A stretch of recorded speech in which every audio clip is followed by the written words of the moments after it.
Welcome back. If you're just joining us, it's Daybreak on Trust Television. We are now moving into the newspaper review segment. It's quite a troubling one on the covers of the Daily Trust this morning. And the major headline reads, Ansaru in massive recruitment in Kaduna distributes Salah gifts. The writer says, explains mission in a leaflet. They are saviors from bandits, says locals. We have reported to relevant authorities, Kaduna State Government. And there the picture, shows some of the letters that had been written to some of this community. Amazing, with a letterhead and with even a headline, sort of topic for the letter saying, Ba Boko Haram Mukeba Ansaru Nimu. It's amazing. That simply translates in English to say we are not Boko Haram. Our name is Ansaru, and all their mission statements thereof. It's amazing what this country has degenerated to. Open recruitments in the type that we have not seen in recent time anywhere. And the second major headline on the covers of the Daily Trust reads, every telco head for showdown over tariff hike. Government says no approval for increase as operators insist on upward review. I hear from this report that the call rate would be touching somewhere around 56 naira per minute, if this review is allowed to happen. And then on the bottom area beneath the nameplate, you have 18 dies, 6 missing as canoe capsizes in Katsina. The issue of capsizing is back in our cover page again. You'll find that story on page 4 of the Daily Trust. A leader like Yaradua had to find. Jonathan remembers late president 12 years after. That story you will find on page 27 of the Daily Trust.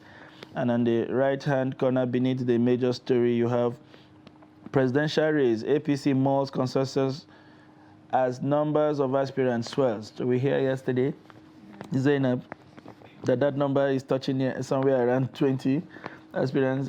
Maybe they are waiting for you and I to join the race before we move. When we are done raising our 100 million, I'm sure our producers would mobilize the efforts for us to raise that amount of money. Passengers to provide NIM as Abuja Kaduna train service resumes soon. Interesting. Is the attack coming from the passengers or is coming from people who block the trains? Well, I don't know how this serves. Police launch manhunt for owners of dogs, ladies involved in bestiality. This would be really nice if we're able to do that, at least to show that we are not a lawless country, a lawless society. You recall that a lady came on video to make an initial claim that she was the one in the video and it pays so much, and even boasting that most people who condemn her have not touched 1.2 million in their lives before. And shortly after, she had to host another video that her boyfriend has left her.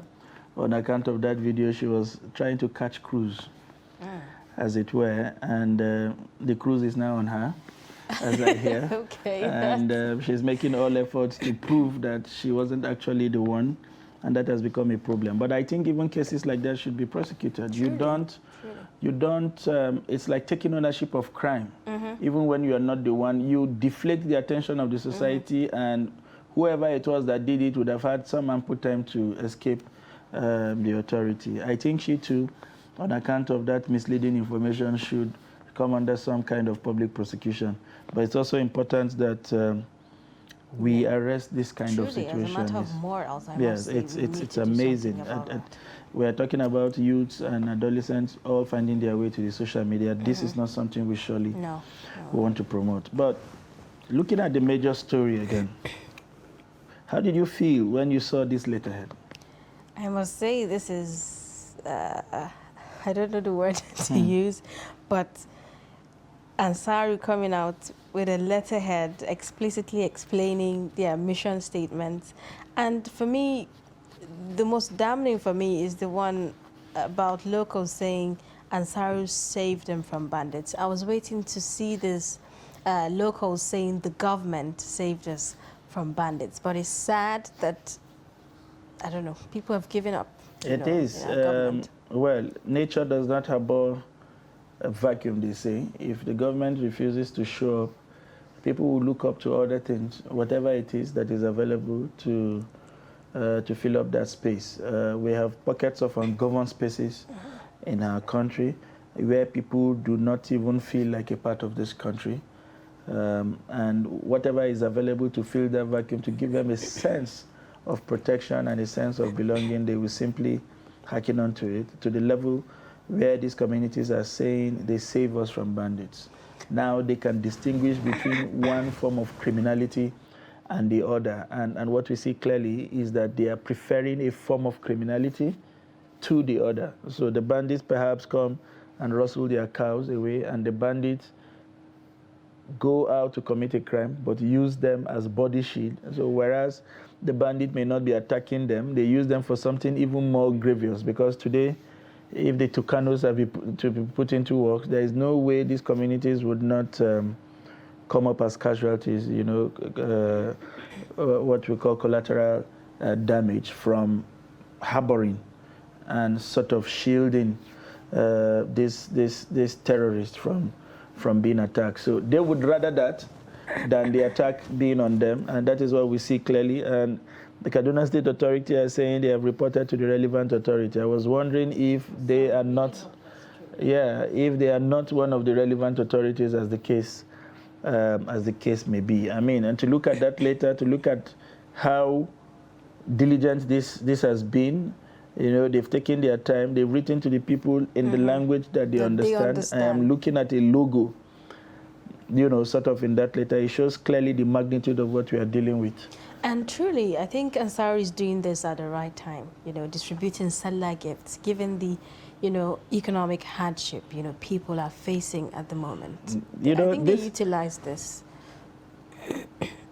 The danger of what is happening is that they kind of understand the areas where the government has failed. They understand it's a hard time for these people. Right. Their cattle have been rustled. They are contending with all kind of difficulty, as with every average Nigerian. So they come in on the one hand like, we are protecting you, we are one of you, and on the other hand, take this as as a suiting gift for the seller to ameliorate some of your sufferings and challenges, and to assure you that we are sort of one and the same, And when they become grounded using this little gift and this sense of security, false security as secure, that they provide for this community, then it becomes difficult to even fight, these terrorists, because the people who would naturally volunteer the information that you need, to enable you carry on this kind of fight, will not do so, because the dangers would be that they will feel more protected by these people than the state. It's something the government needs to really move in quickly and arrest. However, they will have to do it using all sources available to them, kinetic and non-kinetic, because this is truly the very dangerous part. We have lost quite a number of youthful hands to these people. We cannot, as a country, afford to do more. Yeah. And then back to this story, Zainab, on the telcos. We are heading for a serious showdown, it appears. They are not backing down, and the government is saying we have not approved the tariff hike. But these people are saying we have to go on. Costs have increased, and we cannot pretend not to know what is happening. Where do we stand in all of this? Well, truly, some would say let's do what we can afford. Maybe there wouldn't be so much, people patronizing the 5G network when it comes on board. Well, maybe the 5G is just one. I think it's a technology that we all desire. Anything that would improve the quality of what we have today is desirable. But the extra cost is one thing that will be very difficult to cope with. Maybe the corporates will continue to patronize them because they will depend on these things. But you and I would then have to cut. You remember those early days when technologies came on board, when it was very expensive to make call. As you're making the call, your hand is on the cut button. No unnecessary compliments. You just call and you say, Chukudi, please listen to me. This is the instruction. Buy ABC and XYZ. See you. If you have any complaint, send me a text. And then you cut off. There is no time to be asking for every member of the family. And it was with the reduction in the cost that people, had to let go of that attitude and enjoy the act of phone making as if you were standing next to the next person. I hope we don't go back to those days. I really do hope so. I really do hope so. It's unfortunate. Whatever is happening, we understand that these corporates have to make profits, but we hope that the plight of the average Nigerian, who is neither government nor have the capacity to contend with all of these costs being thrown at them, will be taken into consideration. Really very interesting stories on the Daily Trust newspaper. Yeah. Earlier, before we started the review, we saw a report where, Katsina residents, the hometown of former President Umaru Musa Yar'Adua, they were laying their tribute, and it was quite very interesting to actually hear, some of these, things from them. For me, when you talk about Umaru Musa Yar'Adua, what comes to my mind is the 7-point agenda. Everybody knew about it. And to some extent, a lot of people, stakeholders have said, to some extent, he actually did, something halfway through, the 7-point agenda. Yeah. And it's really important that we talk about it and celebrate and remember him as well. I think he was a president like no other. He had grace, he had courage, he was simple, he was yet elegant in his own way.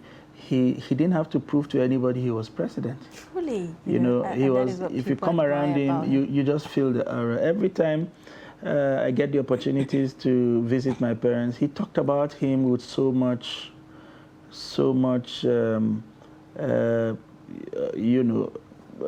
how would I put it now? Like something this country, like it was a moment where you could tell that this country was on the path of greatness. And then suddenly nature took him away from us. He was of a different stock, of a different kind. He did things in ways that this country had never seen before. And yet, one of the qualities just about everyone spoke about was his capacity to listen to you, even when you were telling him rubbish. And that is one, tenets of a leader, a leader that we really truly want to see. And True. That tribute coming from somebody they've worked side by side with is really important to know the importance of teamwork. Yes, it was. And to think, to give you a clue into his kind of person, he came into a government and he was the first to agree, to suggest that the election that brought him into office was not perfect. And he thought that one of the ways to unite the opposition voice, for the sake of the country, for the sake of the nation, was to form a government of national unity. And in doing that, he reached out to all other opposition parties and said, send me candidates that I would consider for minister. Some did, some did not. Some felt that sending in candidates would legitimize the elections. Since he admitted that it wasn't a perfect one, he should instead jettison the election. But others said, well, this is a call to serve the country, which is greater than our differences. They yielded to that call, and they were part of the government of national unity. And then he went on there. You could see the quality of the ministers he brought on board, Quite a number of things, I think, we could learn. And like you said, the 7-point agenda continued to remain relevant till tomorrow. I think another government came and said, and felt the weight of that agenda and decided to make it a transformation agenda without mentioning points. And then another one came and said change. Sometimes I look at it and I say change and transformation. What exactly is the difference? Whether you call it change or you call it transformation, I'm not sure. But clearly nobody has since then been bold to tell us in clear times, I will do this, hold me accountable. Instead, whatever they have said during campaign, they are denying once they get into government. I hope that come 2023, we will get back to that part of clarity. We will get a leader in the frame, in the size, in the education, in the magnitude of Umaru Musa Yar'Adua, a man who was greatly missed for his education and overall disposition as a leader. Truly, when you talk about clarity, I must say that the 7-point agenda was one of the explicitly, detailed and explained, manifesto, if some might call it, put together by late Umaru Musa Yar'Adua. And he's greatly missed, and may his soul continue to rest in peace. Amen. Okay, let's take a look at some more stories on The Nation newspaper this morning. And The Nation is leading with politics. ACF leaders, South should stop issuing threats over zoning. And then its president or nothing, says Ohaneze. You'd find other stories as well. Opec raises Nigeria's production quota by over 19,000 BD. Abuja Kaduna train service set to resume. No name, no ticket. And then you'd find other stories as well on page 6 and page 27. Payment of helicopter landing fee begins Monday. Senator Basiru leads Oyetola's re-election campaign. Pope uses wheelchair to protect knee. Killer rise in town, customs warns. And then you see a pictorial there that shows you President Muhammadu Buhari's visit to Ebonyi yesterday. Nigeria, U.S., others lead in gas flaring, says World Bank report. Hearing in consumer suit against MultiChoice suffers setback. These are some of the major stories on the Nation newspaper this morning. Starting from a lighter one on the Nation newspaper. What's the reception the president got yesterday in Ebonyi? I mean, look at him looking like...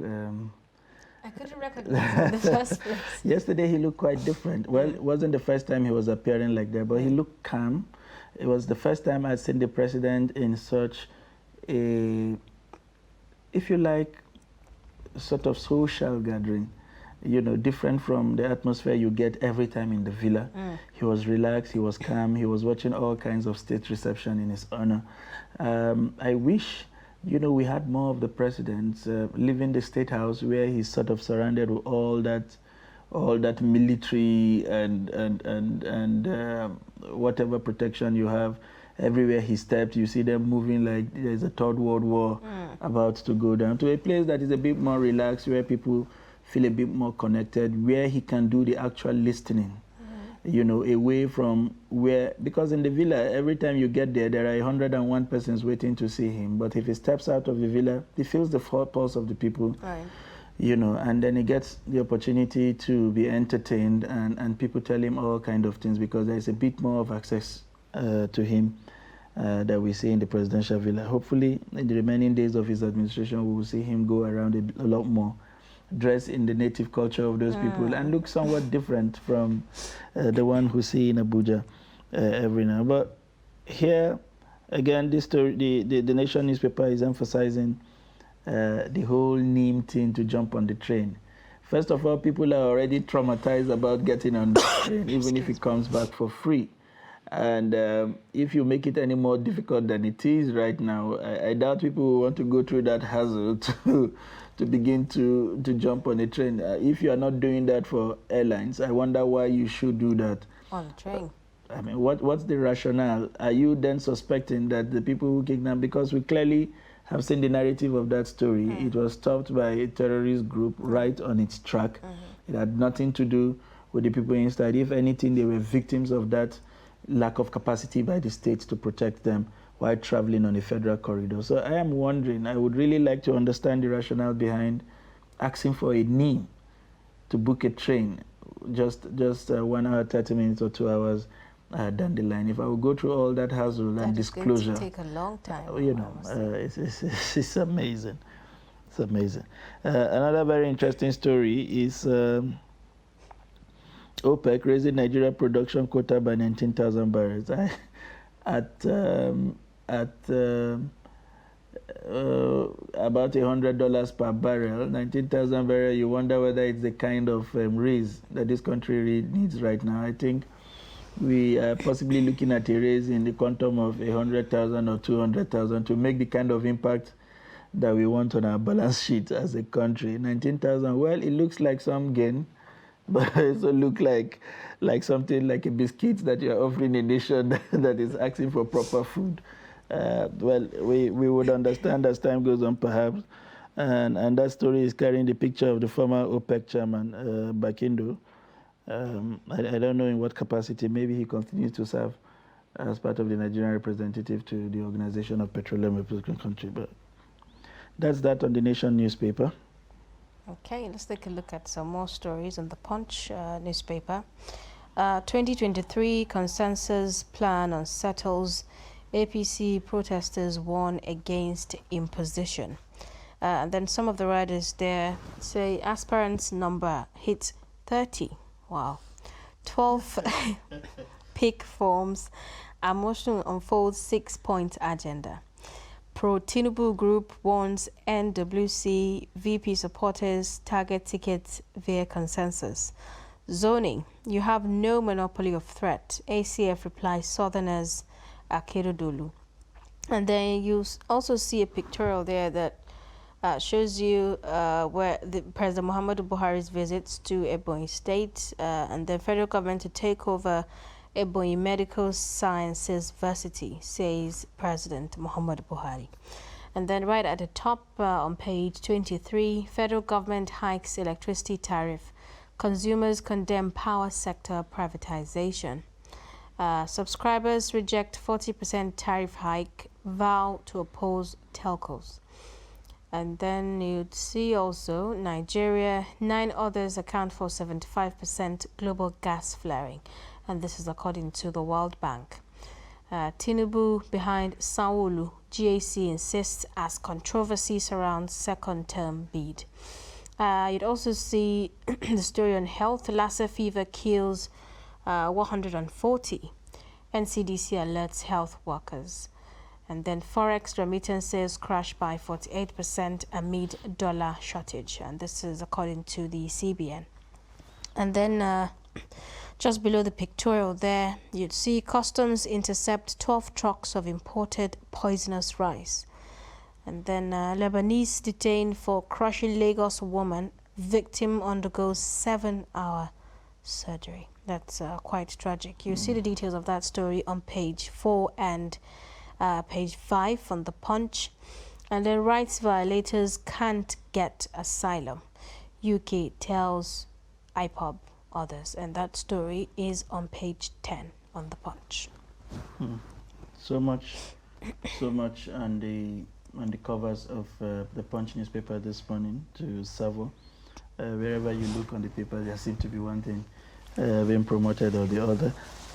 But how do you feel? Yesterday, I saw the story of this whole consensus plan by the APC. You couldn't have possibly pegged your farms at 100 million and get nearly 30 people still pushing. That's like 3 billion naira. And after raising that money, they said to return the farm, you now have to also sign a letter of sort of a letter conceding that you are stepping down. You know, you sign it and submit along with the form. If they were truly planning a consensus, I wonder what will happen to this huge amount. I think they wanted to control the avalanche of people who were interested by raising the amount so high. But the number of people that we have a lot of patriotic Nigerians and classmates and chiefdoms who were willing to raise so much money. Crowdfunders. Yeah, well, amazing crowdfunders. Crowdfunders who have to be funded to fund. Whose principal have to buy them air tickets and pay for their hotel bills to come and buy them 100 million naira from. It's amazing, you know, some of the things you see in this country. I hope, like we said yesterday, that the financial intelligence authorities are watching, because some of these things have to be explained. 100 million naira now feels like 100,000 naira. Truly. You know, the rate at which people are churning them out. And these whole friends who have not seen anything in their community to fix other than buy tickets for proxies, serve as proxies to buy tickets for people who will in turn find a way to reward them if they get back into office. It's an amazing development, and I hope the next 30 days will show us clearly what the meaning of this whole gimmicks seem to be and where it is headed. Well, I can also see that this doesn't sound good for us and healthy as well. Customs intercept 12 trucks of imported poisonous rice. How did we get here? It's amazing to think when we had a glance at that story that some of this rice are already in circulation. So the interception is just on the one hand. The explanation of the custom, when you get the opportunity to read the story, would suggest that quite a number of those rice have already made their way, into Nigeria from the over 1,000 porous border on the south part of the country. And so what they were able to intercept were the parts that were tested and clearly found that it was lead with, it was filled with lead, which is a poisonous element that can trigger all sorts of health complications for Nigerians. I hope that when we get to read these stories as individuals, we would take note of the brand and some of the things that are said. And when you get into the market, you have to be careful what you get, so that in the name of getting something for cheap or foreign, you don't end up importing a health crisis into your house. And then the painful story, of course, painful, story of the lady that was hospitalized over a brutal malhandling by the Lebanese.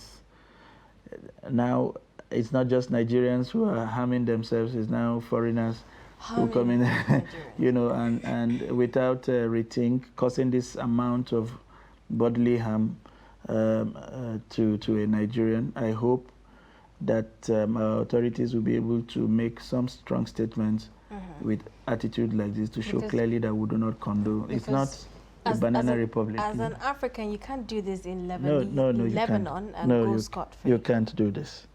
You definitely can't do this. Let's hope that the authorities do what is right and arrest the situation. We move on now to another paper, this time the Business Day, away from the other conventional papers and what they are offering. The Business Day this morning, major headline reads, tax rule trail growing shift to remote work. Completely different. And then the second major headline, essentially there are two of them, is nomination forms, APC, PDP cashing on INEC loopholes. You want to know what that loophole is? You pick a copy of the Business Day, and there's a small another headline there on the cover. Okay, clearly not visible at first sight.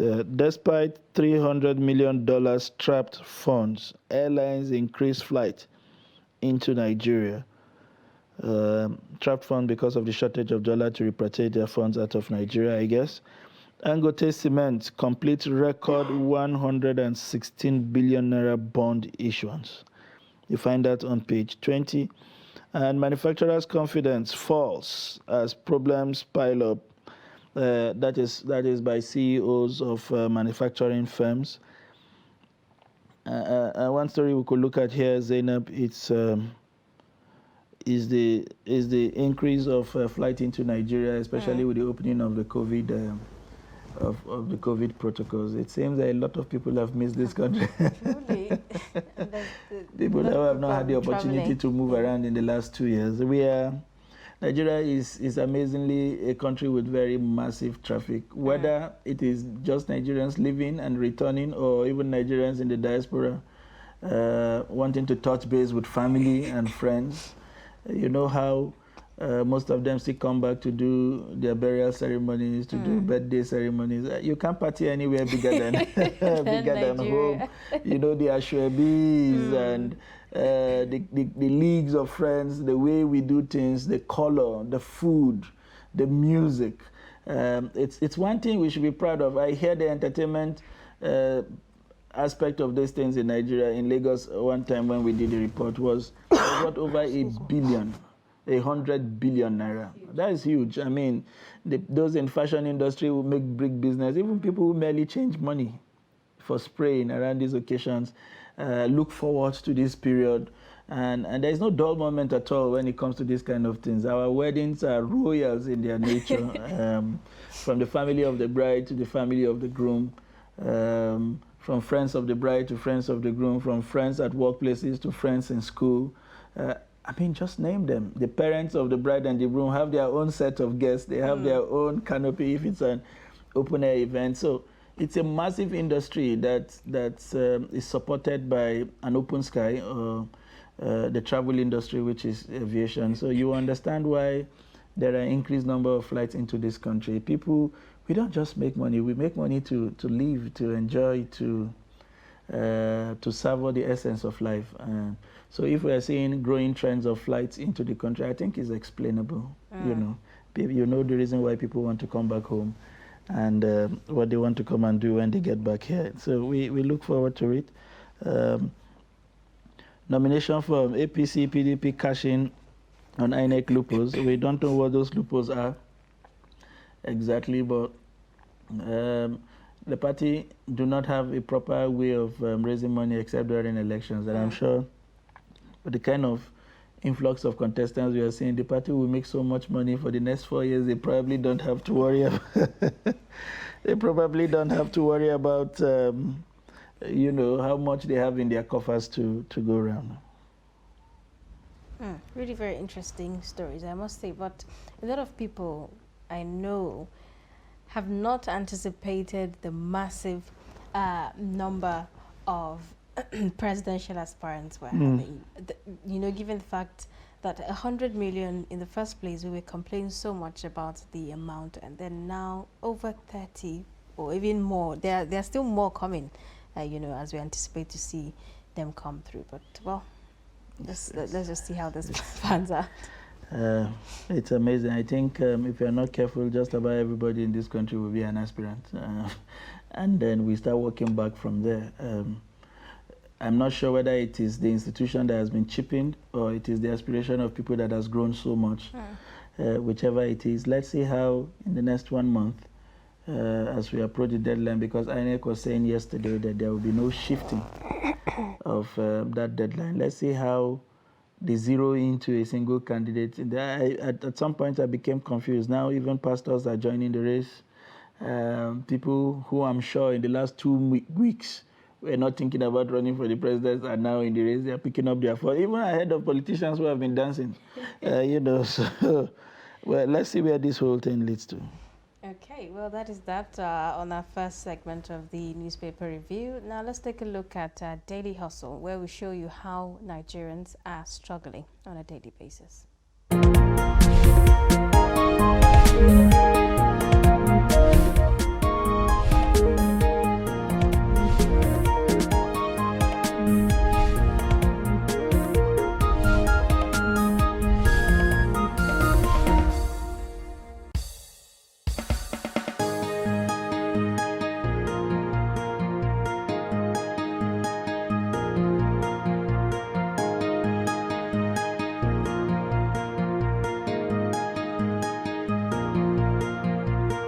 Sunana Umar Faruk, na tashi daga Neja, na zo nan ina sana'a lifto.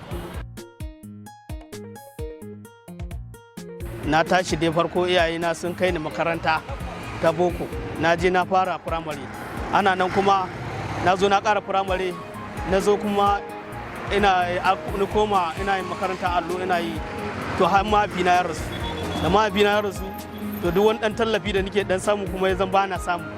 Sai na ga kuma gani ina son in ci gaba da makaranta, amma akan tsadar rayuwa babu kuɗi kuma ba mahaifina. Sai ni kama yin dan buge-buge na haka yana dan samun ya sana'a yana dan yi. A haka dai sai kuma aka waye gari, sai ga rayuwa ta ƙara tsada, sai ni zo ni yi aure. Da ni aure ina ganin kamar rayuwar za ta canza, za a samu sauƙin tallafi da sauransu. To ana nan kuma sai haihuwa kuma ga 'ya'ya, sai kuma komai yan raja'a. Ya zan rayuwar tsadar rayuwar ya haura, ga haka din na rasa ma yadda zan yi. Wani lokaci har ma abin da zan ci ma sai ya gagare ni. Lokacin da mahaifina suna da rai, to lokacin gaskiya yana dan samun karfa, suna dan taimaka mu. To sai ya zama tun wanda ba sa da, sai zan nikewa kaina lalura, cin abinci, lalura, rashin lafiya da sauransu, da kuma ina son neman ilimin. Sai na yi aikin karfi, na samu kuɗin da zan je in biya kuɗin resume na makaranta. To har ne abin nan ni kasa. Lokacin ina zuwa abin nan gwamnati secondary school Suleja technical. So kuma ban da kuɗin zuwa SSA, bakin SS1 da ne dakatar, saboda babu kuɗin zuwa gaba da sauransu, abubuwan sun yi yawa, tsadar rayuwa ya yi yawa. Sai ni kasa zuwa ko ina dai. A ƙarshe dai makarantar ta zo ta wace, akan makasudin tsadar rayuwa. Shekara 25 na bar SS1 sai ni kama yin sana'a ta shayi. Daga sana'ar shayi ina dan samu abin da nake dan tattara, an samu dan kudin da ni fara yin sana'a wannan talibto. Lokacin abubuwan na da sauki 10,000 ni fara yi da su. To da ni fara yin ta 10,000 ina yi abun yana dan fafuɗaka. To da kuma yanzu muka zo wannan karnin na tsadar rayuwa sai zabban ɗauko waɗannan da nake ɗaukowa daɗin da yawa ba na ɗaukowa rabe su ba na ɗaukowa akan tsadar rayuwar. Shine abun yake zuwa har ila yanzu ina rinjaya ta sosai. Sai dai ina maleji ne in samu na cin abinci yau da zuwa gobe, ina ɗan lalura ta a hankali. Lokacin da nake shayi, lokacin biredi duka za ka ɗauke shi akan naira 80 zuwa 100, a gane ko, kuma za ka yanka na 20, za ka yanka na 30, na 40, na 50, har 20 ma za ka yanka. Yanzu nan babu na 20, na 30 ma babu, a gane ko, sai dai bakin 70, 60 shine kuma yanzu ya zama 150. To kuma sannan lokacin suga ma 250. To yanzu dukkan wannan abubuwan suga ma yanzu ya zama 800. To kuma madara lokacin za ka saita a kan 350, wannan 250. To yanzu ita ɗin madaran ma ta koma ta 350 ɗin ta koma 800 har da wani abu. Ta 250 ɗin ta koma 600. To abubuwan duk sun caccanza. Shine ƙarshen abun sai shayin ma yanzu ya fi ƙarfin mutum. Abin da ya sa na bar sayar da kasuwar shayi da biredi, kayayyakin ne sun ƙara kuɗi. Shine na bari na lisafa ba wani riba. Kwai lokacin muna sayan shi 450, 600, 100 nawa. To yanzu ya zama 17, 15. To shine babu wani riba a ciki. Tun a gare ka ya kama mana. To shine kuma duk abubuwan sun yi tsada. Ba na iya yin wannan, jarin ma babu. A lokacin kuma a wurin da nake haya ban wuce in ba su 6,000, 7,000, 8,000. Yanzu a wurin kuma ya zama sai 80,000. To kaga ni a mai shayi zan biya 80,000 ga wannan tsadar rayuwar ga komai. To sai ni ga nayi lissafi, tunda abun din na lissafi ne, na yi lissafi ba wani abun da zan samu a ciki. To bari in ɗauki 'yan sana'ar da ko da zan samu naira 200 a kullum ina cin abinci, ko da ban aje ba, to in dinga zagayawa ya fi min da in zauna wannan kuɗin da zan dinga biya bashi za a bi ni, kuma ban da kuɗin, kuma kullum kuɗin laluran da sana'ar da zan yi ba sa karkare min lalura na nauyin ni karan kaina da kuma gidana, iyalina ba za su ɗauka min wannan nauyin. To bashi ne wanda za a dinga bina har zai fi ƙarfina.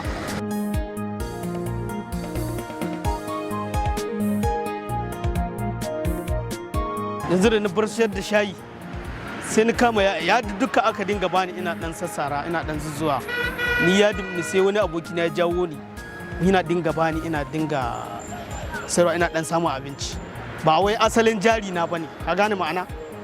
Ba wai na samu jari bane a lokacin, amma na dai samu hanya. Wani aboki na mun hanya aka dinga bani kayan. Ni ma ina samun wani abu, kuma a nan cikin wannan hanyar da ni samu, na samu fafaɗa kawo wannan harkokin. Ka gane ma'ana? Na samu fafaɗakar abubuwa, ina ɗan samun canjin yanayi, kuma masha Allah muna ɗan ci muna sha, masha Allah a cikin wannan abu. Sai ni ɗan tattara kuɗin a hankali na shiga wani adashi, ina ɗan kaɗan sai ni ga na ɗan samu kuɗin da zan yi aure. Sai ni zo ni ɗan haɗa aka ɗan yi mun, sai ni samu ni yi auren ba tare da na ci bashi da yawa ba.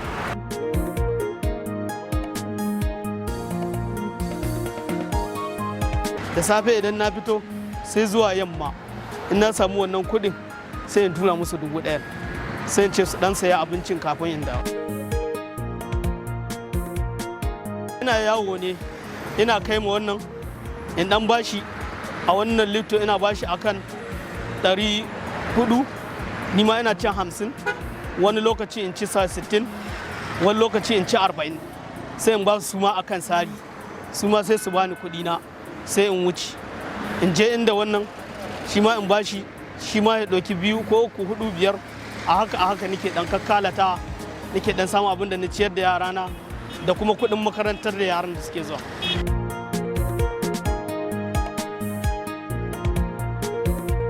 Gaskiya rayuwa Abuja akwai tsada, wanda yake na farko dai idan ka shigo Abuja tsare-tsaren da akwai na rayuwa abinda duk ka san za ka same shi a Suleja naira 100, a nan za ka iya samun shi 250 ko 200 ko 300.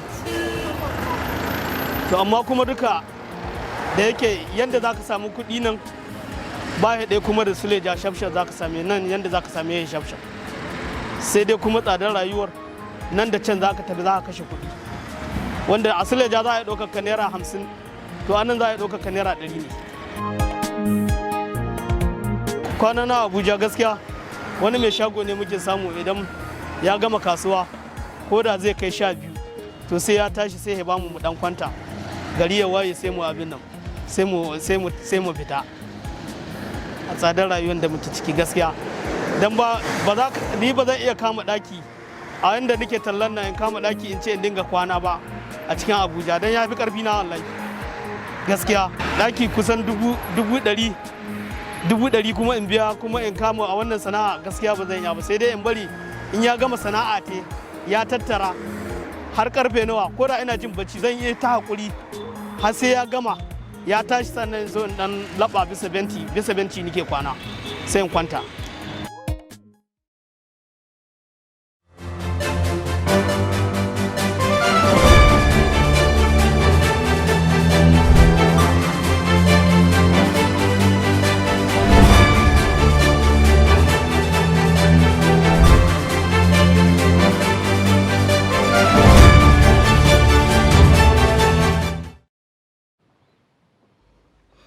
Good morning, Nigeria, and welcome to Daybreak on Trust Television. If you're just joining us, it's 7 a.m.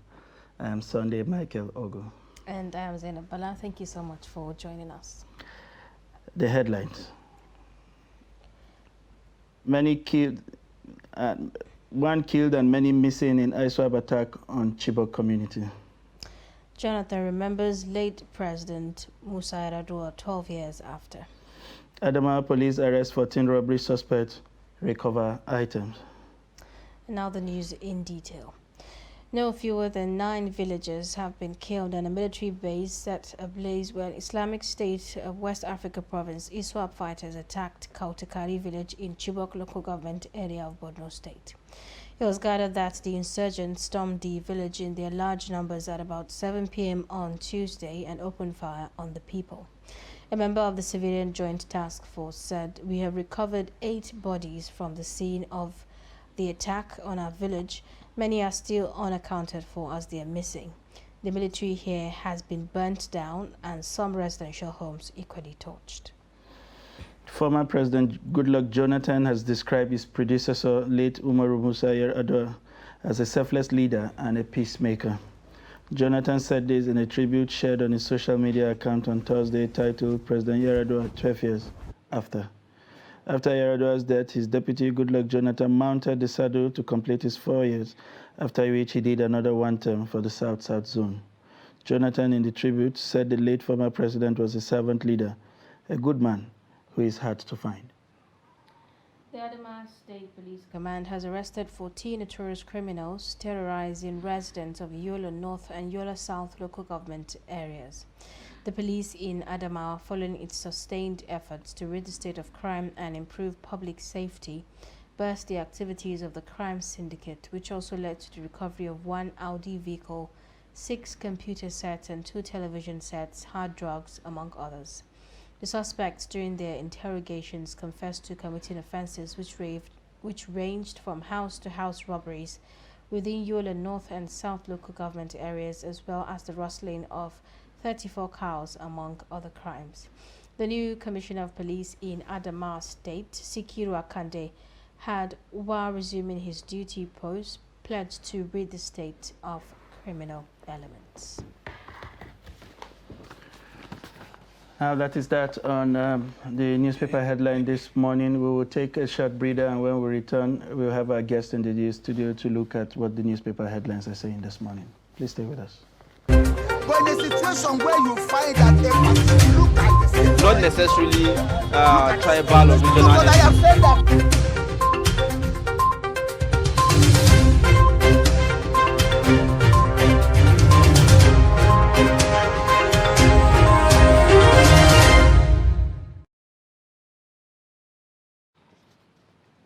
Welcome back. If you're just joining us, it's Daybreak on Trust Television. We are now at that segment where we will get perspective from a reviewer in the studio. And we have the honor again to have our friend and brother, as always, after the Ramadan, join us, now fully nourished, to join us in the studio, Marlon Nuruddin Abdallah, the editor of 21st Century Chronicle. It's a pleasure to have you here. It's my pleasure. My only qualms with you is that you did not bring me my own share of... No, until the big fella, we had the rams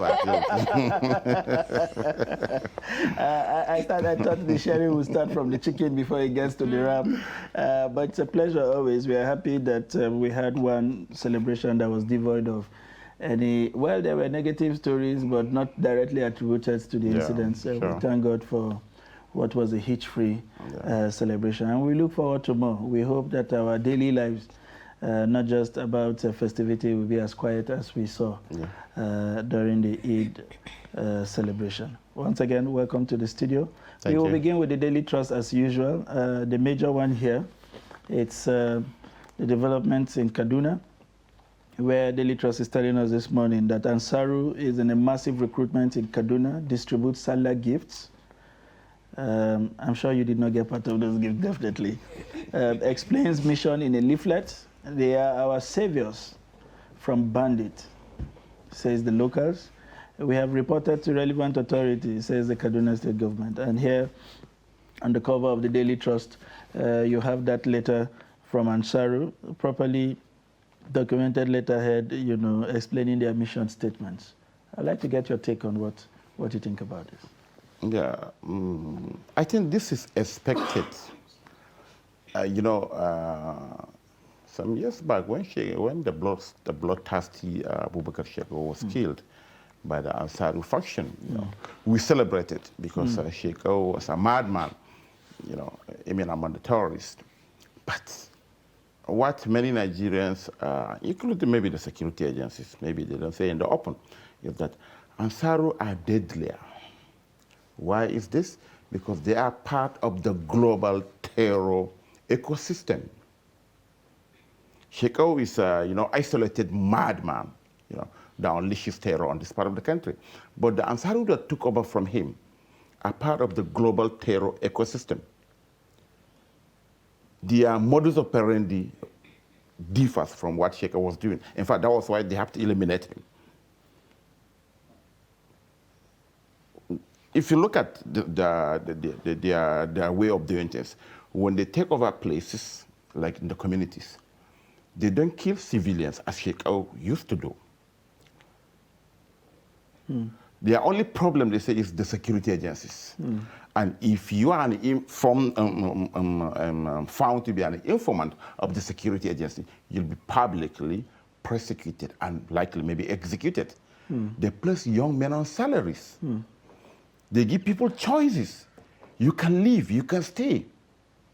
They call it that pan-umatic, So that is dangerous because that's the peak of indoctrination. Unlike Shekau, that is fighting almost everybody.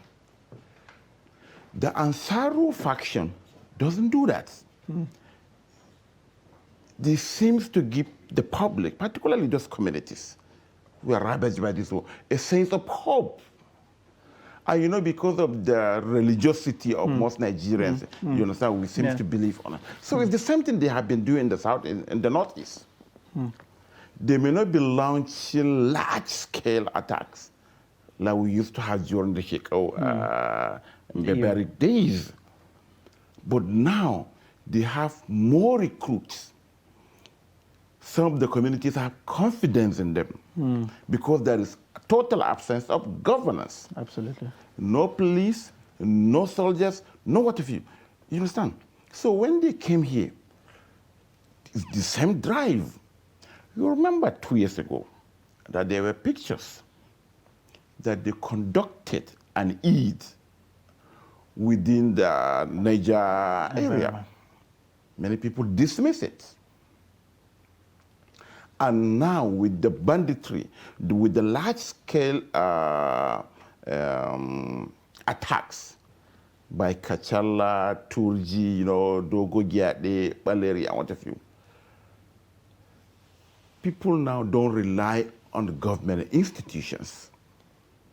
Villages in, excuse me, villages in Zamfara, Katsina, Sokoto, part of Niger, the governor said it, not once, not twice, not thrice. His SSG even recently said it. Communities gather, raise money to give bandits for protection, for them to be able to go to farms and what have you. So this is not unexpected. It's not surprising. But how does this twist the whole effort, at getting these places rid of these terrorists? Do you see any hope in the nearest future that all of this form of terrorism, of banditry, can be completely expunged, given that they are now beginning to, the communities are now beginning to buy into their philosophy and ideology? The communities have no option, Mr. Sunday. They have been abandoned to their own devices. Nobody protects them from bandits. Some of the communities are so impoverished, they can no longer pay ransom. And now these terrorists came. The police cannot be there. The military cannot be there. Other institutions of governments cannot be there. So now the bandits are there. And if you look at the stories, the trend, even in Zamfara, in some parts of Katsina, some part of Kaduna, there have been gun duel between the terrorists and bandits. So we are now in a very precarious situation. We are Nigerians living in Nigeria who have been abandoned, so to say, are now taking solace with terrorists. So that's it. So Salah gifts, it's just maybe, like I said, they are part of the global terror ecosystem. So all these are one of their ways and means, like you said in business and finance, of appeasing the public, of confidence building, which is very terrible for the country and Nigeria. It is very terrible. We hope that the authorities understand the size and if you like, the magnitude of the situation we are in, and like they say, devise both the kinetic and the non-kinetic measures to bring this under check. The second major story on the cover of the Daily Trust is one that is of interest. In the last couple of days, we've heard about the proposed hike by 40% by telcos of call and data rate. And here, the Daily Trust is saying the federal government telcos head for showdown over tariff hike. Government says no approval for increase as operators insist on an upward review. Was this not expected, given the increase in the price of diesel, just about every other thing? Is this the right time? Yeah, they are not surprised because nobody protects the Nigerian consumer. Yes, we have a Consumer Protection Council. Now they have changed their name into one funny nomenclature and what is it? Yeah. You remember the National Assembly are busy fighting DSTV to reduce their, I don't know. This is telcos. Yeah. There was a story yesterday that the Nigerian Electricity Regulatory Commission, NEC, has approved increase in electricity tariff. So apparently the power sector has been deregulated. So they increase at will. You don't even know until you buy a 10,000 or 20,000. If it lasts you, let's say, 2 1 month or 2 weeks now, it will last you only 12 days or something like that. So that is it. Nobody protects the Nigerian consumer. In a situation like that, unfortunately, those who are supposed to protect the consumers are in bed with the service providers. Like you, these people have so much money. They do. And you remember Nigerians, from the security man at the gate to the chief executive, nobody is exempted. They can bribe their way. True. And they can have their way. And the National Assembly will not be talking about this. They will be talking about reducing the tariff of DSTV. How many people watch DSTV in Nigeria? Do you even have the electricity Maybe to watch that's DSTV? that's the part that affects them directly. They can Mostly. relate with that. Who knows? You remember that? But the other side of this argument really is this increase not justified? Can you honestly watch diesel go from 250 to 700 for companies that run completely on diesel, both there, and expects them to continue to hold prices at current rate? But why 40%? The increase should be reasonable. The hike should be reasonable. You understand? AGO has been deregulated long ago. Right? All these variables that are complaining of have not been this time in the last couple of years. So is it not to their credit that they have continued to keep prices the same despite those deregulations? No, the issue is simply, as a service provider, you can't just wake up from your sleep and jack up your prices by 40%. You can't do this in Senate clients. I don't think let's say MTN can do that in South Africa. No, because South African consumers have public agencies that protect them. But here, nobody protects us. The regulators side with the service providers because they have money. So that is it. There should be reasonable increase, moderate increase. You can't jack up by 40%. Why? Interesting perspective there from Malen Nuruddin. We move away from issues that borders on the corporates to now look at one very interesting memorial today, which is the tribute by former President Jonathan to his boss, also former late President Umar Musa Yar'Adua. It's been 12 years like yesterday. Yeah. What do you remember of the times and seasons of Yar'Adua? I mean, compared to what we see today in governance? Wow. Comparatively, Yar'Adua fought corruption. But this government is also fighting corruption, if you like. Yar'Adua fought corruption in courts, in EFCC interrogation rooms, ICPC interrogation rooms, not on the pages of newspapers. He jailed all the jailable. He jailed his party leaders. You remember what happened with the then deputy chairman of PDP South, Chief Bode George. You remember what happened with the NPA, or that NPA saga? EFCC investigated Bode George, who was the chairman of the NPA. At the time. The NPA MD from Kano. About 3 series of investigations. They were left off the hook as usual. He came, he put them to jail. Yar'Adua constructed legacy projects, real projects, not on the pages of the newspapers. You remember, Mr. Sunday, if you are coming from Kaduna before Yar'Adua's time, from Zuba to Kaduna to Abuja City Center, you can spend 3 or 4 hours. It was a nightmare. You spend 1.5 hours to Zuba from Kaduna. From there, you spend 3.5 hours or more. To touch the city center. He said, no, why should we do that? If you fly to Lagos, for instance, it's midday. Before Yar'Adua came, but this time you're on your way to the airport. because you don't know how many hours it to take you. He solved that problem. How did he do it? No media show or what have you. Now you see what we have from Zuba down to. Look at how he tackled the militant agitations. He created Niger Delta Ministry.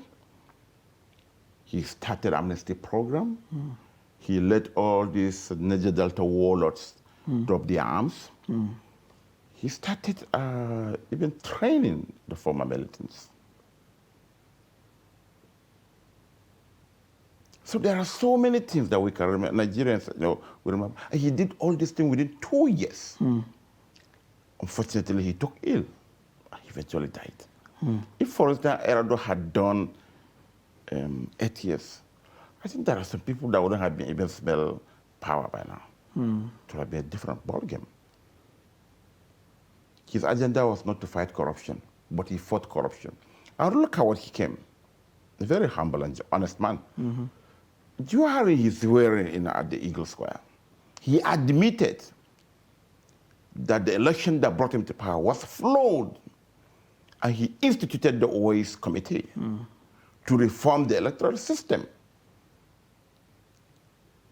OAS committee submitted a report, appointment of INEC chair, and what have you. And he went ahead to form the government of national unity. Immediately he died, he jettisoned that report. He reformed the civil service, the Oreseño report. We had more than 786 federal government ministries, agencies, parasites, drawing money from the budget, doing virtually nothing. He said some of them should be scrapped. Some should be merged. Some of them, they have outlived their usage. And what have you. The report is there. Nobody wants to implement it. You understand all this. So, look at, Erado established the National Procurement Council. National Procurement Council, not Federal Executive Council, should be approving contracts and what have you. 12 years after, the government. Maybe we would not hear about fake meetings if they don't approve. Of course, the membership of the civil society, labor, what have you. There won't be all this ritual of Wednesdays approving. But up till this moment, the law is there. They don't want to implement it. Amazing.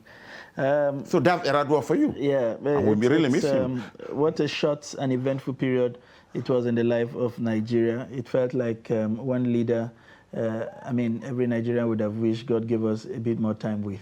Maybe the course of this country would have been, or rather, maybe this country would have been steering in a different course by this time. But God knows best. We hope wherever he is, that he finds peace in the bosom of the Almighty. We now move on to the Nation newspaper. And on the Nation newspaper this morning, quite a number of the stories look similar to other papers, but there's this very important one from the Nation newspaper we should be looking at, which is at the top end of the nameplate, where it says, Abuja Kaduna train service set to resume. No name, no ticket. Does this make sense? You begin to wonder if the people who were in that that attacked train had name, would it have changed their fates from Abuja to Kaduna? Why would this be different? If you are flying and you are not asked for a name, basically just a means of identification and your ticket, why do you need a name to do a train from Abuja to Kaduna? Sometimes Nigerian officials, I don't know how they think. Another thing, Erado initiated this train. We can't even manage it after he left. We can't even secure it. Yes. It was his idea. I don't know the security reports these people are using to arrive at these conclusions. Was the train hijacked? So I don't know. Yeah. Was it hijacked? If it is hijacked, you say maybe, and even the hijack, you don't expect some rat tax maybe from the forest of Niger or Birnongwari or Zamfara or Katsina or even Sokoto to come and just board the train. They should have this NIN as well. But it wasn't a hijack. It was an attack. It's just like me now going to Kaduna by road, and you're saying that I should have my NIN. What have your concern should be clearing the road of and all ensuring security. undesirable elements. Now, let's look at it this way. This train the rail was attacked. They derailed the train. They bombed the track. And They took us to- derailed the train and sprayed the coaches. That's what they did. So what is of NIN in this?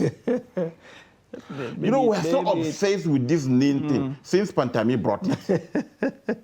NIN, link your NIN with SIM. Yes. We have been doing that in the last 1 year plus. Terrorists are still herding people to the forest, making calls to collect ransom. True.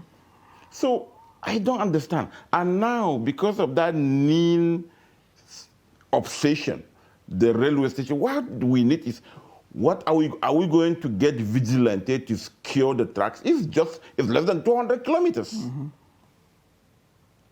It's less than 200 kilometers. Amazing. We move on with the Nation newspaper, of course. There's this other interesting story right next to the one we had just reviewed, and that says clearly that OPEC raises Nigeria production quota by 19,000 barrels per day. You would wonder, we were hoping we would get some 200, 300,000 barrels to make any significant difference to our bottom line. How significant is 19,000? I haven't checked the figures At the 100,000 last per week. barrel. Yeah. We are in May, but as of beginning of April, how much was our production? Less than 1,400,000. Our budget estimate was 1.8. 1.8. So I'm wondering, we couldn't even meet the target we set for ourselves. And that is more reason why even OPEC didn't take us serious. Angola is more serious than we are. It's funny. Even Libya, which is a war-ravaged country, you understand. So you look at it, and that's why our revenue is dwindling by the day. NNPC figures by end of February, for instance, now, we're producing the region of 1,280,000 something. We had a shortfall of completely 700,000 barrels. So they are not even longer taking it serious. During the Gulf War, Operation Desert Storm, right? 1990, when IBB was there. We have what they call the Gulf windfall. Yes. We got some billions because there was war. Iraq was an oil-producing country. It wasn't selling. Something like Kuwait, and they were all OPEC members. So there was zero production from those countries. And we stepped in, make some cool dollars. And that's what IBB used to build Abuja and what have you. But now we are in a situation whereby we should key in with the Russia, it's one of the major non-OPEC producer. With all this ban, EU is not buying from Russia. America is not buying from Russia. What have you. So it's an opportunity for us. But unfortunately, even the target we set for ourselves, 70% is stolen. And now I don't know what happened. This is a large-scale theft. Yeah, right in industrial theft. Not even. And nothing is happening. Nothing. It shows you the kind of people actually involved in the theft, if you like.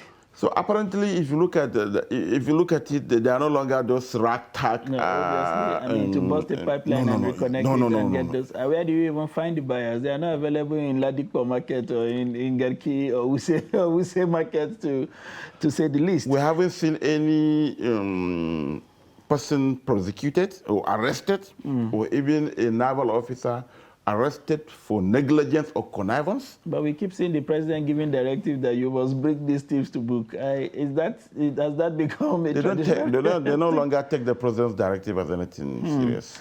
It's We unfortunate. now move on to the Punch newspaper. The Punch newspaper has quite a lot on its front page this morning. We'll be looking at those stories that are quite different from the other papers that we have reviewed. And the major story on the Punch newspaper this morning is one we will be getting perspective from Malam Nuruddin. And it reads, 2023, consensus plan unsettles APC, protesters warn against imposition. The riders there read, aspirants numbers hit 30, 12 peak forms, Amoso unfolds six-point agenda. Pro-Tinubu Group 1 National Working Committee, VP supporters target tickets via consensus. Zoning, you have no monopoly of threat, ACF replies Southerners, Akeredolu. Interesting story, isn't it? 30. We probably are waiting for you to join the list so that we can also have a media bugu. Okay. You have to raise the 100 million and get the form for me I first. mean, I'm sure you have friends and chieftains and classmates who will be willing to dole out 100 million. I mean, Sunday, what exactly do you think is happening? Where did we suddenly started having this proliferation of people becoming interested in the office? The whole thing is becoming a huge joke. And again, my understanding is this. Majority of public office holders, ministers who have been there, most of the Buhari's ministers have been there in the last 8 years. Minus few of them that were axed after 4 years. Governors, more than 2/3 of them are going after 8 years. So many, very few head of agencies appointed by Buhari got their sacked after 4 years. Majority of them were retained for 8 years and 10 years, for instance. So now there's going to be transition. Is the desperation which leads to the proliferation is the fear of the unknown. What happened after Buhari leaves? But so as an ordinary Nigerian, so the question really is, what does buying the presidential ticket guarantees you after? Thank you. You should ask yourself, why is, let's say, Yaibello of Kogi spending money buying tickets out of him? So that after the election, he can't go to Senate because of the, he will conduct an irregular election. But at least you'll be assured of a ministerial appointment, for instance. The way things are now, a majority of them, they suffer from what I call loot-borne disease. If you have stolen government money, Nigerians are praying. Even though, you'll end up like being Sarah Jibril, who got only 1 vote at the PDP primaries. Apparently the one she gave herself. Exactly. You have stolen so much, so you will still bring that money. But they are not bringing the money back to the government coffers. They are giving it to another agency. For instance, now, Sunday, you are in Abuja.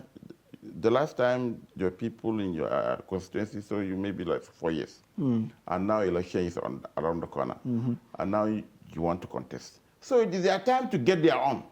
That is one. And secondly, apparently, APC is going for consensus. There won't be primaries. So all those that spend,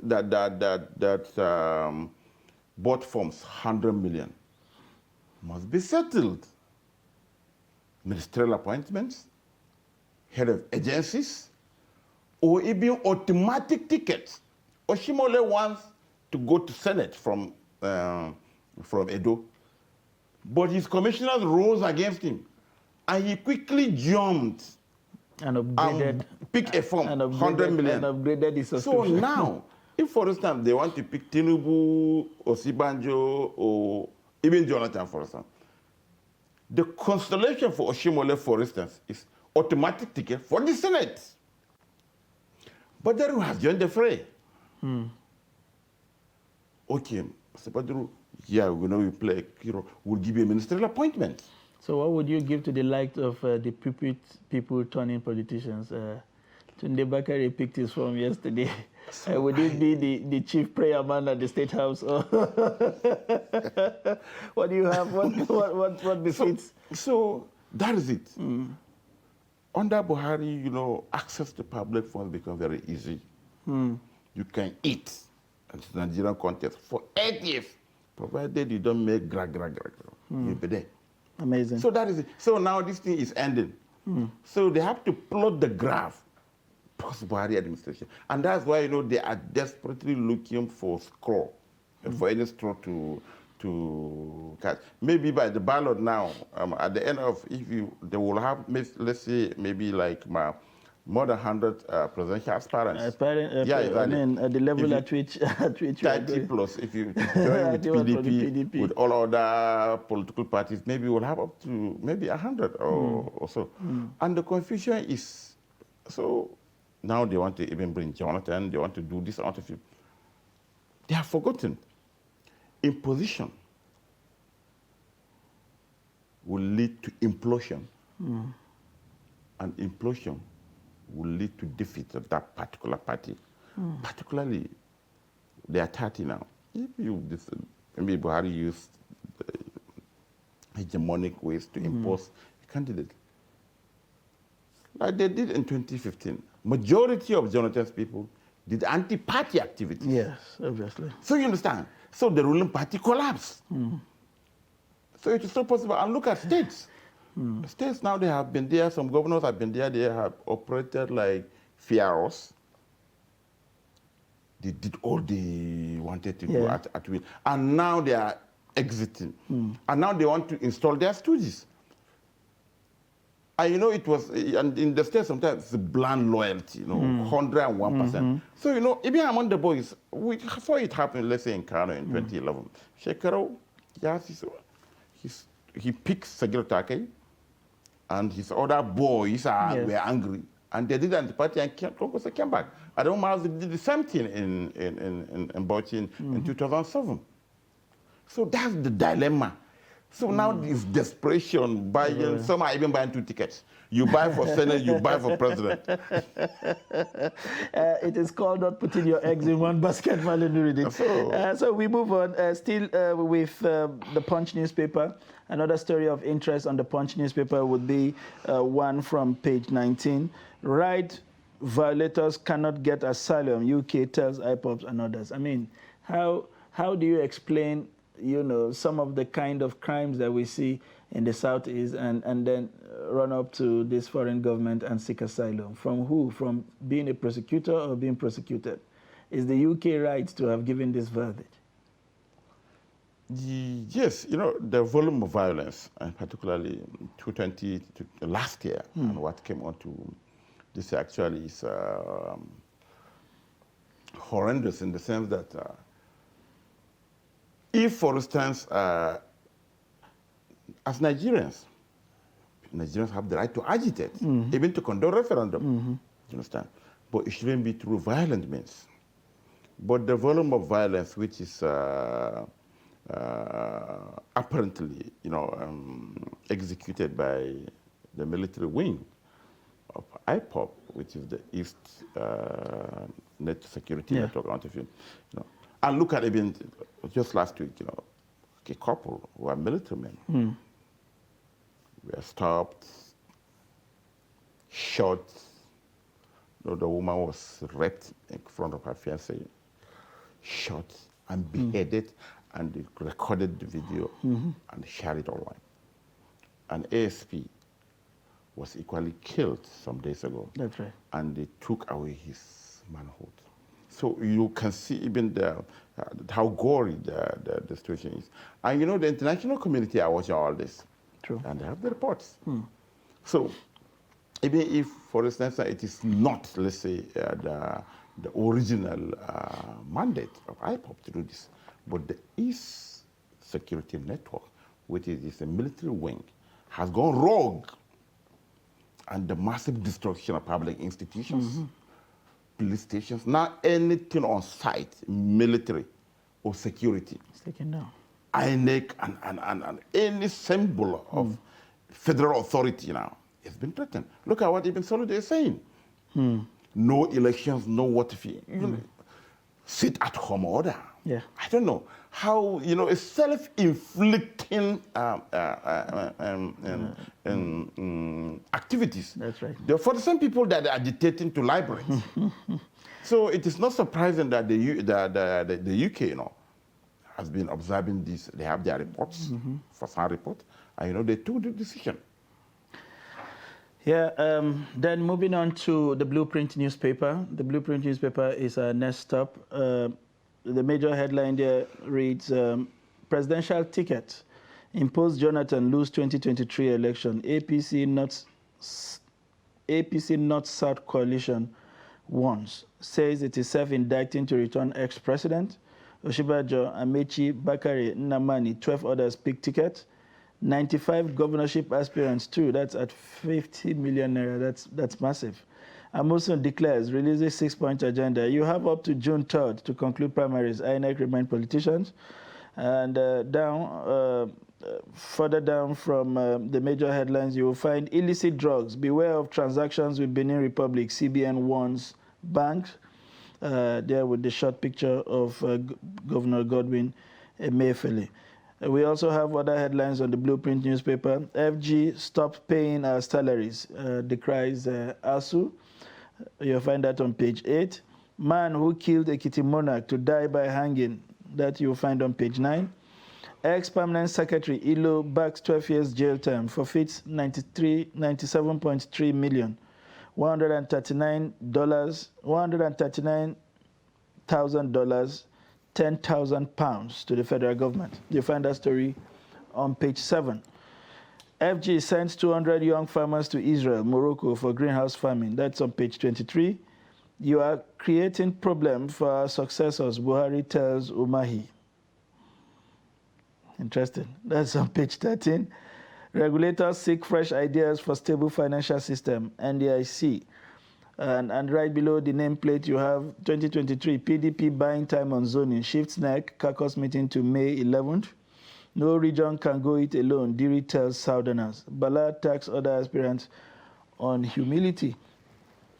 We have seen and spoken quite a lot about the APC candidate. There's a story here that's of interest, though, away from all of the politics and corporate news. Federal government sent 200 young farmers to Israel and Morocco for greenhouse farming. That's the way to go, isn't it? In the face of all of the negatives that we seem to be getting. Greenhouse farming that guarantees farming all year round seems to be an innovation that we seem to be slowly... But do you need to send people abroad for that right now? Yes. Do the computation. Greenhouse farming has been here for some. Yeah, the Israelis are at it. The Lebanese are doing it. The Moroccans. Why can't you bring the expert here?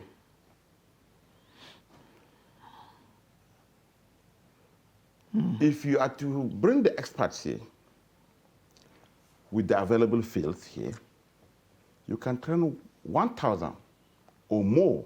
As against 200. As against 200 you are spending. But after all, it's a government. They must chop. Yes, apparently. The tickets, the hotels, and what have you. You can fly in these experts. We are training these people so that they should come here and what. So let's do it here. We have 6 geopolitical zones. Identify the lands. Let this expert come. If you are doing it maybe zone by zone, go to Northwest today, this week. Next week, go to Northeast, North Central, South, Southeast, Southwest. You understand? Because you are doing it here. I don't see any reason why you should fly them to Israel or to Morocco. No. These are agricultural things. They can do it here. Fly in what 10 experts are okay. Interesting. You understand? But I don't know. We don't look at the economies of all these things. Well, only God knows how many billions we're spending on this. Maybe it's important to see it done in its original context where it will not be diluted. But the issue is simple. Let's do it here. What they normally do now, they fly in these materials. There are even local materials for them. I know people who are doing these things. They are not magic. They are not magic, Master. They are not there to learn how to construct aeroplanes or what have you. Interesting. It doesn't involve a machine that we don't have here. It's about land. So which is a sustainable way? Is it to get 200 people or to get the universities and the polytechnic go over and adopt these things and institutionalize them as part of the training for agricultural scientists or whatever? What I know is most of, even the government, what they do is to consult most of these foreigners with the local contents. I know a Lebanese who has been doing it, and almost all his staff are Nigerians. Nigerian with no formal education. He brings in those things. There was a time I was even discussing with him. I said, why must you bring all this? Because they are normal. Can't we get these things here? The explanation he was giving me, he has to send money back to his country, understandable. And how many meters? The standard one is about 10. It goes for about $10,000. I asked him, why are you charging in dollars? And all these things, you can get it. That ladder like something which controls the temperature. You can even get it here. But we are obsessed with everything foreign. Interesting. And again, what it simply means that we have to change our curriculum. Don't even make it general. We have colleges of agriculture, universities of agriculture. Let them start from there. Let's have a course on these things. Practical, not on paper. Absolutely. We move on to one more paper before we allow Marlon Nuruddin go off our radar for the day. And this is from This Nigeria. We'll be looking at This Nigeria. And the major headline for This Nigeria this morning is 2023 elections. Stick to timelines for primaries. INEC caution political parties. And just beside the nameplate we have FG. I beg your pardon. So I have FG spends 96% revenue on debt servicing in 2021. The implication for this is that for every 100 naira we made, we spent 96 naira paying back debts. That's huge. And on the belt directly below the nameplate, you have NERC approves hike in electricity tariffs. That's our reviewer had spoken to in passing while reviewing other parts. Over 25% of psychiatric patients on admission can't pay. That is according to a managing director. APC presidential contender swells as Amosun Bakari joins race. And then below that is 18 dead, 6 missing as boat capsized in Katsina. Again, looking at those stories that are different from what you have seen, 25% of psychiatric patients, how did they end up in administration? Who took them to the hospital, given their mental states? And who should be paying for this? Should it be a government responsibility, or should we leave the burden to the family members? I think the government should come in, particularly with the economic downturn in the country. And if you recently, there are reports, particularly in far north, Kano, Katsina, what have you, you'll see that families, isolate, tie their family members with mental challenges, like gods or something like that. You know why? Because they can't afford the hospitals. The hospitals, that is it. I think that's why government should come in. If you look at it, you see in Kano, so you understand, it's a special case. And it involves some money. So if there should be subsidy, I think it's something that would, and again, you will take off those with mental challenges off the streets. In those days, they are called government property. Like in Kano, you say that,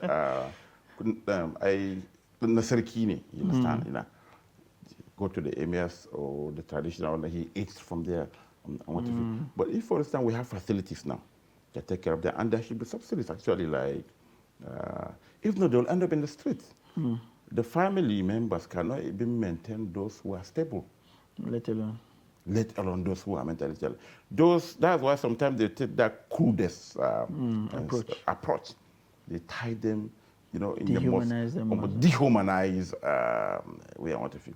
So I think maybe that's the way to go. If there should be a form of subsidy, and even at state level, instead of everything psychiatry, is federal, neuropsychiatric, whatever. State should be looking towards that way, because it's a problem. It's an emerging problem. And we don't look the other way. And majority of it, some people have mental problems without even them knowing their reactions. They get provoked at the slightest or angrily, or all these are signs of mental issue. But they don't want to see a psychiatrist. The moment you see a psychiatrist, it feels like you're full blown. Exactly. That's it. Unfortunately, especially in this era when the what do you call it now? The NDLA boss is calling for psychiatric evaluation even for political people. Detest going to a psychiatrist hospital. And then before we go, we have this story of 18 people dead, 6 missing as boat capsized in Castina. When would we ever get to a point where we stop hearing of avoidable deaths in this manner? When our governors become serious, this thing happens some days ago. Mr. Sunday, it will happen again.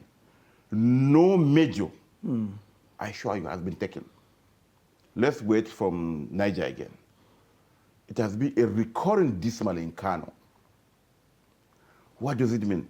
Local governments should have standardized boards. Let them train their operators. Let them have life jackets. That alone will solve this or drastically reduce this avoidable deaths. Why do you think this is? Why are they not doing that? Is it because we don't see the waterways as a viable alternative? I mean, 23 states in this country are connected through the maritime surface. Why have we completely neglected that space to unregulated activities? We are busy buying forms. We are busy thinking of which political office to go. That is why. You can make money from that, like you said. Go to Kano. Don't even go there. How many dams do you have? We spent millions in those days to construct these dams that are now filled up, lying fallow without any economic use. You understand? Niger, Kebbi, Sokoto, Kano, all these, they have these waterways. In Kano, there was a time that in less than 2 months, and we had about how many incidents? More than 5 incidents. More than 50 deaths. You remember the Kebbi, you remember the Niger. So why stop Niger? They have a Ministry of Water Resources or Transport. You are not only buying KFTA that will be flying from Sokoto to Kaduna. You should be buying boats, modern boats, standard boats, ferries. You can make money from it, subsidize it. People will patronize it. Because the only link, like what happened in Sokoto, about 16 people died about 2 weeks ago. They crossed the other side to eke out a living from one village to the other. And they were all dead, including the about 2 sons of the district head of that area. But that's the end. The governor will go there and he will commiserate with them, and that's the end. The same thing with what happened now. No any policy. These boats cannot be free. Bring them standardized, but with all the safety safeguards. You can still make money. Of course. But unfortunately, we don't look that way. And I don't know why they're even not encouraging the private sector. It's an area where the private sector can come in. Let them do PPP. It's unfortunate. It's unfortunate that Nigerian lives Yes, have it been is lost. unfortunate because after the last report, I recall that some agencies in Lagos showed up and started arresting people with rickety boats. I'm sure they did that for the media capturing. And after that, the situation returns to normal. When you look at it, why will you boat a rickety boat when there is a standardized one? Because there is need. It's sad. That's true. We have these other stories just beside the nameplate, of course, of this Nigeria. FG spends 96% revenue on debt servicing, and we are still going back and borrowing. Where is there? Do you foresee any end in sight to this borrowing, or what can we do actually to improve revenues and then jack up these statistics backward? Such that debts do not become such a bad thing in this country. We have, our budget is nearly 20 billion now, right? 20 trillion. Yes. How many of it is going to So capital? by these statistics, well, practically it does appear that we just borrow for the capitals because everything we earn, there are about 7 trillion we earn, about 6-point-something trillion goes back to debt. Yes, and again, not only that, come to think of it, you refuse to trim down your recurrent expenditure. You are still creating agencies. You are still creating universities. Still recruiting through the Still recruiting through the back doors and what have you. You understand? But what are you doing to improve your earnings? It's crude oil. You can't even meet the quota you set for yourself, 1.8 million. You're operating within the range of 1.2 to 1.45. Where will you get the money? With this porous border, are the big guys like you and who paying, apart from us, that they have to remove it at source, are you paying your taxes as should be? No. So why must you borrow? But is there nothing we can do to our balance sheet as it is? Is it that this government is afraid to cut down on wastages? Who will build the cat? They will say it on the pages of the newspapers. What has changed? Have they stopped traveling? No. Have they stopped importing luxury armor vehicles? No. Have they stopped treating the minutest element in a foreign land? No. That's where all the monies are going. Until you stop all this, look inward. And little is being done to improve on your revenue. Because most of the people that are cutting corners are people that are known to the government. They own the businesses. Let me give you a simple example. Somebody was telling me in FIRS long ago. He said that a company in Lagos came, they want to pay their taxes and what have you. And after the computation, what have you, they have to pay about, was it 200 million? It's a very big firm. Million.